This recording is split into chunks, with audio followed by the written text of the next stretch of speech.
আহমেদাবাদ ভিত্তিক গজানন সেবা সমিতি প্রতি বছরই নানা ধরনের সামাজিক ও মানবিক কর্মসূচির মাধ্যমে মানুষের পাশে দাঁড়িয়ে আসছে।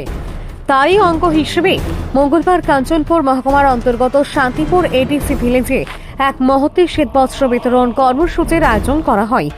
গজানন সেবা সমিতির উদ্যোগে এবং শান্তিপুর বুথ কমিটির সহযোগিতায় অনুষ্ঠিত এই কর্মসূচিতে প্রচণ্ড শীতের হাত থেকে রক্ষা পেতে শান্তিপুর গ্রামে ছোট ছোট ছেলে মেয়ে ও দরিদ্র মহিলাদের মধ্যে মোট 200টি শীতবস্ত্র বিতরণ করা হয়।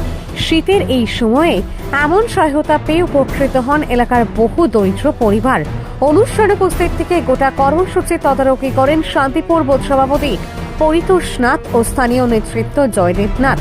বুথ সভাপতি পরিতোষ নাথ গজানন সেবা সমিতির এই মানবিক উদ্যোগের জন্য কৃতজ্ঞতা প্রকাশ করেন এবং ভবিষ্যতেও এ ধরনের সমাজ কল্যাণমূলক কাজ অব্যাহত রাখার আহ্বান জানান।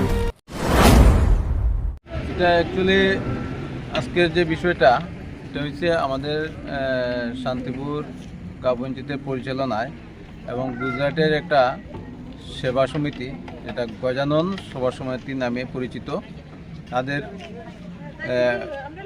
উদ্যোগে এবং আমাদের পঞ্চায়েত পরিচালনা কমিটির সহযোগিতায় আনুমানিক 200 ছেলে মেয়েদের মধ্যে আমরা এই শীতবস্ত্র বিতরণ করি।